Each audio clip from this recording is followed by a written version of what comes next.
Hi, my name is Alexis Garrettson, and I'm a graduate student in the Department of Biology at George Mason University. And I'm going to walk you through my poster, Digitized Herbarium Specimens Document Changes in Phenophases and Pathogen Damage in Eastern United States Maples. The overall goal of this project was to determine how the timing and persistence of phenophases in eastern U.S. Red maples and sugar maples has changed over the past 200 years. In order to document phenological activity, we used herbarium specimens, more than 5,000 images digitized in collections around the world, and we scored them using the Nature's Notebook protocols from the National Phenology Network. Particularly, we looked at 5 phenophases related to leaves, 3 phenophases related to reproductive stage, and 2 additional phenophases, the presence of herbivory damage and the presence of other damage, including fungal damage and viral damage. Because we use the NPN protocols, we can validate this approach by comparing the proportion of herbarium sheets displaying a particular phenophase over time to the proportion of NPN observations displaying a particular phenophase over time. So we compared the herbarium data from the 1990s on to the available NPN data for the phenophases that overlapped. We were surprised to see how well these two methods worked. There are some notable differences, particularly at the end of the year in the colored leaves and at the beginning of the year in fruits and flower buds. However, this demonstrates how well this method can work for extending the use of citizen science protocols to allow for a longer time series of data.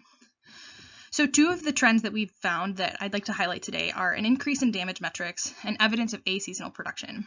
The first one you can see on the lower left, that over the decades since the late 1800s, there's been an increase in the amount of damage and both herbivory and other depicted on herbarium leaves. So these graphs are the decade across the x-axis and the proportion of records from that time period displaying the phenophase on the y-axis. Each month gets its own color, and so each point is sized by the number of herbarium specimens available. The regression lines are weighted regressions from the number of specimens.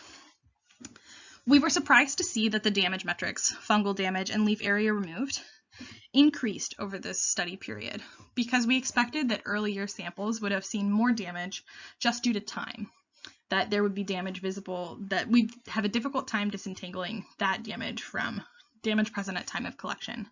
But instead what we saw was an increase in the fungal and leaf area damage depicted on the leaves, increasing to the present. So this suggests that there is either potentially a change in the collection biases, so that collectors may be more likely to collect these specimens, or that there's a change in the environmental conditions faced by trees and how the communities are responding. So this may mean that there are differences in the composition of herbivore communities, the number of herbivores, and the relationship between trees and their other fungal and viral pathogens. So we're increasing this analysis to look at changes at the collector level to help control for that. But so far these trends have stayed as an indicator that there may be changes in the broader community and the threats facing leaves and trees today. In the lower right, you can see that there is an evidence of aseasonal production. In the circles are the later months of the year, August, September, and October. And in these months, there's an increase in the proportion of leaves showing leaf buds and increasing leaf size. So the production of new leaves is occurring later in the year. And many phenological studies have shown that the growing period for trees has increased in the spring, but this suggests that there may also be aseasonal production of leaves occurring in the fall. At some level, this may be related to the first trend I outlined, because it's known that trees may flush new leaves in response to pathogen damage or herbivore damage. However, it's also possible that this reflects a changes in the tree's physiological response to different conditions at the growing site. We're interested in continuing these analyses and looking at more of these trends and pairing it with the NPN data to give a better picture of how trees, phenophases, and the duration of phenophases are changing across time. And we're excited about discovering more ways to apply citizen science protocols to digitized specimens. We welcome any questions. My contact is in the bottom right, and we look forward to hearing from you.